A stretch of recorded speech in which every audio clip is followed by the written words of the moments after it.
디지털 오디오 가이드북 12번째 시간 압축, 비손실 압축, 지터, 연산 에러에 대해서 이야기해봅니다. 압축은 디지털 오디오 신호 자체가 데이터로 구성되어져 있기 때문에 다른 디지털 신호로 데이터화하면서 압축이 가능합니다. 대표적인 예가 mp3, MD에 해당하고요. MD는 현재 사용하지 않습니다. CD는 약 700메가 정도의 데이터량을 가질 수 있고요. 여기에 약 16트랙을 넣을 수 있습니다. mp3나 ATRAC의 압축률에 따라서 트랙 수가 굉장히 많이 늘어나게 저장할 수 있게 만들 수 있습니다. 이런 방식 때문에 예전에는 녹음 트랙 수를 늘리기 위해서 사용됐는데 현재는 사용하지 않고 있습니다. 압축은 심리 음향을 사용합니다. 들리는 소리와 들리지 않는 소리를 구분해서 들리지 않는 소리를 삭제해서 데이터량을 줄이는 방식을 쓰고 있다라는 거죠. 대표적인 세 가지 예가 라우드네스 효과, 주파수 마스킹 효과, 시간 마스킹 효과로 구분할 수 있습니다. 라우드네스 효과는 라우드네스 커브를 사용한 값이고요. 라우드네스 커브에 의해서 커브의 상향에 있는 데이터량은 살리고 하향에 있는 데이터량은 삭제하는 방식으로 해서 데이터량을 줄이는 방식이 라우드네스 효과에 의한 압축이고요. 주파수 마스킹 효과는 큰 소리가 나는 주파수와 근접한 주파수가 나란히 있을 때 큰 소리가 나는 주파수는 살리고 그렇지 않은 작은 주파수, 작은 소리가 나는 주파수는 삭제하는 방식으로 주파수를 날리는 방식으로 데이터를 줄이는 효과를 주파수 마스킹 효과이고요. 시간 마스킹 효과는 큰 소리가 난 다음에 바로 나는 작은 소리들은 들리지 않기 때문에 큰 소리가 나는 데이터량만 살리는 것이 주파수 마스킹 효과에 의한 압축입니다. 특별히 더 다른 알고리즘이 나오기도 합니다. 그래서 압축 알고리즘이 계속 발전해서 오리지널 소리랑 압축한 소리가 차이가 굉장히 줄어들고 있죠. 심지어 요즘에 128K bps 소리의 mp3가 가장 좋은 소리라고 얘기하시는 분들도 생기고 있습니다. 익숙해져서 그럴 수 있고요. 이 128K 정도는 옛날에 카세트 음질, 히스 노이즈가 없어진 카세트 음질 정도 됩니다. 음악 서비스가 CD에서 CD를 판매하는 하드웨어를 판매하는 방식에서 스트리밍, 데이터 스트리밍으로 바뀌고요. 원음에서 압축 음원 시장으로 바뀌고 있어요. 대부분 스트리밍 하는 데들이 다 압축 음원을 하고 있고요. 가끔은 비압축이나 무손실 압축, 비손실 압축 또는 고음질 스트리밍을 하는 경우도 있습니다. 비손실 압축, 무손실 압축이라고 하는 압축이 있어요. 기존의 압축은 파괴하는 압축이죠. 데이터를 디지털 데이터로 하면서 데이터량 줄이는 방법으로 압축을 하였는데, 비손실 압축이라고 하는 건 데이터가 없어지지 않는 방식으로 데이터를 줄이는 거예요. 원래 신호에 있는 내용들을 버리지 않으면서 데이터를 줄이는 방식이 비손실 압축이에요.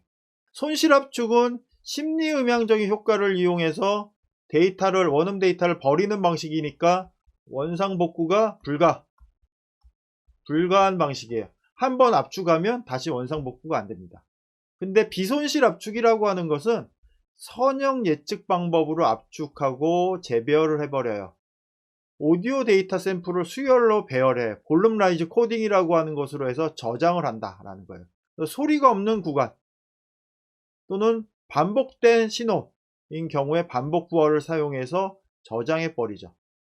숫자를 보면 01, 0, 01, 01 이런 식으로 표시가 되는데, 이게 1이 계속되거나 0이 계속되거나 0이 20개다 그러면 이걸 20개를 0을 표시하는 게 아니라 지금부터 0이 20개야 라고 표시를 합니다. 지금부터 0이 20개야, 지금부터 0이 200개야 이런 식으로 표현해서 압축을 해요. 그래서 비손실 압축을 만들 수 있는데, 이 비손실 압축 또는 무손실 압축의 대표적인 예가 프리 로스니스 오디오 코덱, 플락이라고 하는 방식이고요. 플락이라고 하는 거 많이 들어보셨을 거예요. 선형 예측 방법으로 약 45% 정도 압축이 가능해요. 그리고 압축한 파일을 복구하면 원본 데이터를 얻을 수 있어요. 어떻게 원본 데이터를 얻을 수 있어요? 선형 예측 방법으로 압축했기 때문에 그러죠.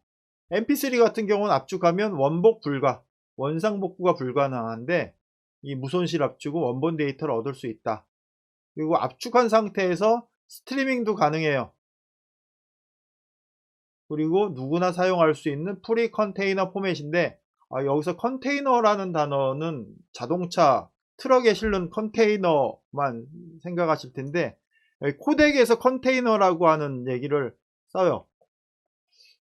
이해를 하실지 모르겠는데, 우리가 코덱이라고 하는 건 코드, 디코드 그래서 요 글자를 빼서 CODEC 이렇게 만든 게 코덱이라고 하는 단어고요.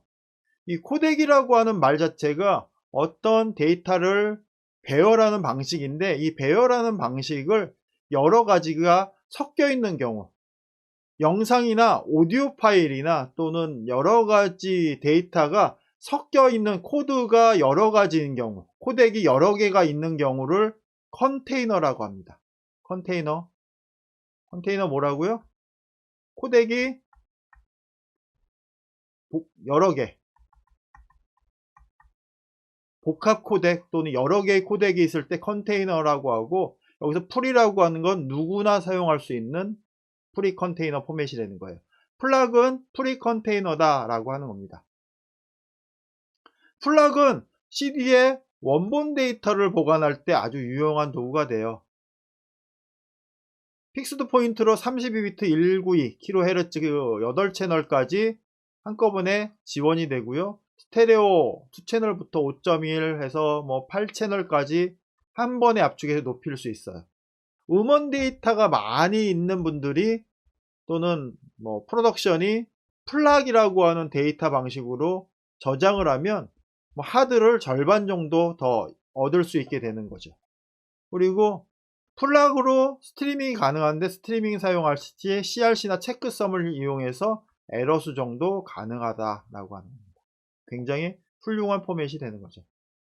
지터에 대해서 설명합니다.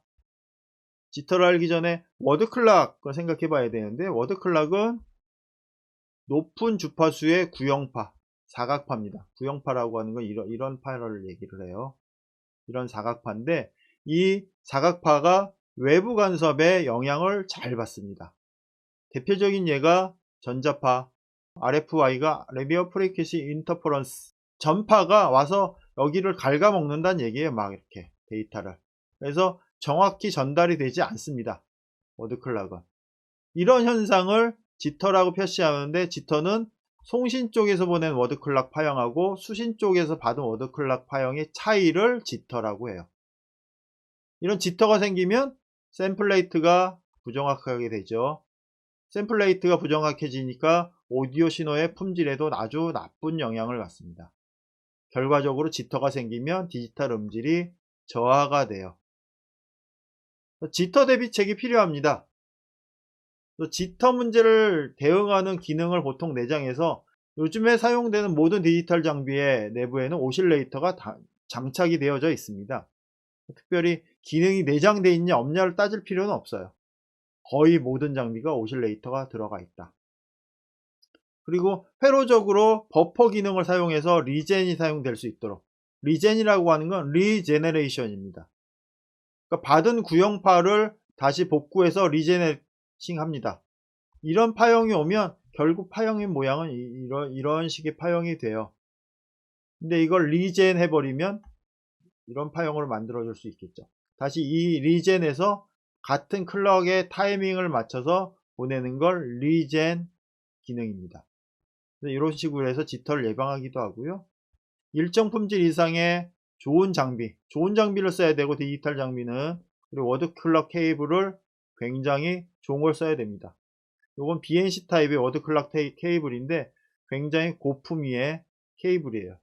좋은 워드클럭 케이블을 사용해야 된다. 그리고 여러 대의 장비를 워드클럭을 스루로 연결하면 특정 링크, 여러 링크를 넘어가는 순간 지터 문제가 발생할 개연성이 충분히 있기 때문에 이 문제에 대해서도 좀 고민을 해봐야 됩니다. 디지털 기기들은 워드 클럭 마스터와 슬립으로 연결돼서 하나의 시스템처럼 구동되어져야 합니다. 그러니까 디지털 시스템은 두 장비가 있다고 해서 두 개가 별도의 클럭을 사용하면 안 되고요. 하나의 장비처럼 하나의 클럭으로 구동되어져야 합니다. 그래서 마스터 클럭이라고 하는 클럭을 발생시키는 기기하고 클럭을 받는 슬리브 기기가 시작점과 끝점이 동일하게 동작되어져야 해요. 그래서 이런 것을 위해서 그 마스터 클럭을 위해서 별도의 장비를 사용하기도 하고요. 또는 뭐 녹음할 때 그러니까 소스를 받은 클럭과 믹스할 때 클럭, 그리고 뭐 마스터링 할 때 클럭을 맞춰주기도 하고, 여러 가지 장비를 연결할 때 굉장히 중요하게 클럭을 사용해야 됩니다. 이 클럭을 제대로 사용하지 않으면 지터가 발생하고요. 지터를 발생시키면 음질이 굉장히 안 좋아집니다. 특별히 ADC에, 아날로그 투 디지털 컨버터에 그 클럭이 제대로 동작되지 않으면 기본적인 음질이 엉망이 되어지기 때문에 굉장히 안 좋은 결과의 디지털 오디오를 만들어낼 수 있게 됩니다. 그래서 대부분 녹음실 같은 데 가면 ADC 이전에 마이크 프리 플러스 ADC가 있는 장비들이 있죠. 이 장비에 클럭이 굉장히 좋은 퍼포먼스를 보여주기 때문에 이 마이크 프리에 ADC 달려있는 장비를 마스터 클럭으로 사용하기도 합니다. 따라서 지터는 디지털 오디오 음질에 좋지 않은 영향을 주는 에러에 해당합니다. 지터를 방지하기 위한 대책을 세워서 마스터, 슬리브 이 관계 정확히 이해해야 되고요. 싱크 케이블, 워드 클럭 싱크 케이블 굉장히 좋은 거 써야 되고요. 그리고 경우에 따라서 마스터 클럭 장비도 사용하고 있다라는 겁니다. 여기 그림을 보시면 이상적인 클럭이 있어요. 이상적인 클럭, 파란색으로 움직이는 클럭이 있는데 지터가 있는 클럭이 있어요. 타이밍이 조금씩 다르죠. 이렇게 타이밍이 달라지면 오디오 신호는 이 부분에서 지터 오디오, 이 부분에서 지터에 의해 양자 오디오 에러, 이 부분 지터에 의해서 양자와 에러가 발생해서 노이즈가 발생되고 다른 음질의 소리가 나게 됩니다. 연산 에러를 얘기하기 전에 디지털 노이즈의 세 가지가 있습니다. 1장에서 양자와 에러에 대해서 얘기했어요. 양자화하는 과정에서 양자와 오차에 의한 양자와 에러에 의한 노이즈가 있는데 이것은 16비트 이상에서 느끼기 어렵다. 왜? 16비트는 1비트당 6dB 6dB의 다이나믹 렌즈를 갖고 16비트면 96dB의 다이나믹 렌즈를 갖기 때문에. 그러나 이 양자와 에러는 아무리 비용을 들이고 비트레이트를 올린다고 하여도 에러는 있다. 완전 삭제가 불가능하다. 이 얘기 했었습니다. 두 번째 에러는 지터에 의한 양자와 에러예요. 지터를 낮추기 위한 노력에 따라서 대폭 줄일 수 있는 게 지터에 의한 양자와 에러 노이즈고요. 지금 이제 연산 에러 또는 디지타이징 에러, 연산에 의한 디지타이징, 개수화에 의한 노이즈에 의해서 나는 에러인데, 이 디지털 프로세싱은 수학적인 연산이기 때문에 이 연산 정밀도에 따라서 다르게 되죠. 연산 에러, 프로세싱 에러라고도 하기도 하고요. 개수화 에러, 디지타이징 에러라고도 하기도 합니다. 디지타이징 에러 또는 연산 에러. 같은 말이 될 거고요. 소수점 이하 몇 자리까지 반올림할 거냐에 따라서 생깁니다. 원주일 파일을 3이라고도 할 수 있고 3.14라고도 할 수 있고 3.14, 3.14, 1592 그래서 쭉 표시할 수 있습니다. 이거 무한소수이기 때문에 무한대로 소수점 이하의 자리수가 있어요. 이 소수점 자리를 몇 자리까지 우리가 유지할 거냐에 따라서 그 값의 차이가 나는데, 이 미세한 차이에 의한 해당하는 오차가 연산 에러 또는 디지타이징 에러라고 하는 겁니다. 왜 이런 것을 얘기하냐면 디지털 신호는 4칙 연산을 사용해요. 소리를 키울 때는 1보다 큰 수를 곱하고요. 소리를 줄일 때는 1보다 작은 수를 곱합니다. 실제로 4칙 연산을 한다고 하지만 프로세서는 덧셈과 뺄셈을 할 수밖에 없습니다. 곱셈은 덧셈을 반복하는 것으로, 나눗셈은 빼기를 반복하는 것으로 연산 작업을 해요. 비슷한 방법으로 EQ나 컴프, 이펙터, 플러그인 이럴 때도 다 4칙 연산을 씁니다. 그러니까 프로세싱 자체는 다 4칙 연산을 사용하는 방법입니다. 따라서 계산에 문제가 있거나 부정확하거나 계산 결과에 문제가 생기면 연산 에러에 의한 노이즈를 발생시키는 것은 당연한 결과가 됩니다. 디지털은 노이즈 프리가 아니에요. 디지털은 노이즈가 많은 세상인데 제어가 어느 정도 가능한, 아날로그보다는 제어가 조금 더 가능한 에러가 있을 뿐이지, 디지털은 노이즈 프리한, 노이즈가 없는 세상이 아니다. 노이즈가 있는 세상이다 라는 거예요. 그래서 디지털의 이 세 가지 에러에 의한 노이즈, 양자와 에러에 대해서 알고 계셔야 됩니다. 연산 에러의 범위가 크면 히스 노이즈나 디지털 클릭음, 음색 변화 등이 발생을 하게 됩니다. 따라서 정밀도가 높은 연산을 하는 것이 필요해요. 정밀도가 높은 연산을 하려면 무엇을 해야 되냐면 AD 컨버터에 사용하는 양자와 비트수, 보통 24비트죠. 24비트, AD 컨버터에 사용하는 게 24비트예요. 양자와 비트수보다 높은 내부 연산 비트수 프로세서를 사용하는 것이 중요하다. 따라서 ADC가 24비트일 때, 아날로그 투 디지털 컨버터가 24비트일 때 내부 연산은 32비트 이상 써야 된다라는 겁니다. 실제로 내부 연산은 32비트가 아니라 40비트, 56비트, 96비트, 40비트, 플로팅 포인트 이런 것들을 사용하죠. 왜 이렇게 쓰냐면 24비트 디지털 오디오를 4칙 연산하면 그 값의 소수점은 간단하게 24비트를 넘어가는 값이 돼버립니다. 이를 계속 반올림해서 사용하면 연산 에러가 누적되고요. 음질이 굉장히 안 좋습니다. 저가의 디지털 믹서, 예전에 야마 01V 이런 것들이 음질이 안 좋았던 이유가 이런 데 있습니다. 디지털 믹서의 내부 처리 비트수, AD 컨버터의 비트수보다 높은 비트수를 사용하는 것이 음질을 지킬 수 있는 좋은 방법이에요. 여기 디지코 SD10이라고 하는 스펙을 표시해 놨는데, 여기 보면 ADDA는 24비트를 쓰고 있고요. 인터널 프로세싱은 40비트, 플로팅 포인트를 쓴다고 표시가 되어 있죠. 이렇게 하는 것이 음질을 지키고 연산 에러, 디지타이징 에러를 최소화하는 방법입니다. 대부분의 디지털 믹서들이 40비트 플로팅 포인트를 쓰고 있고요. 물론 X32 같은 베링거 제품도 마찬가지입니다. 어떤 제품들은 픽스드 포인트로 56비트 이렇게 쓰고 있고, 최근에 나오는 알렌 SQ6 이런 것들은 96비트 픽스드 포인트 내부 프로세싱을 사용합니다. 장비에서 장비로 전송되는 비트수는 24비트입니다.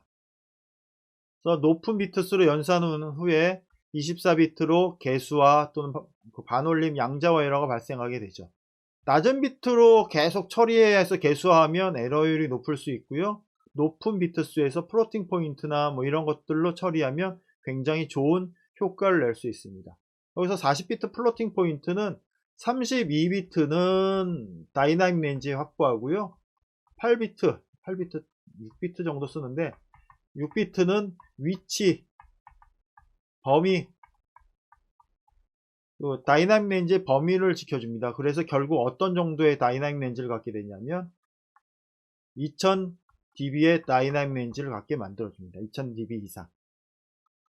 굉장히 높은 다이나믹 렌즈를 갖게 만들어준다라는 겁니다.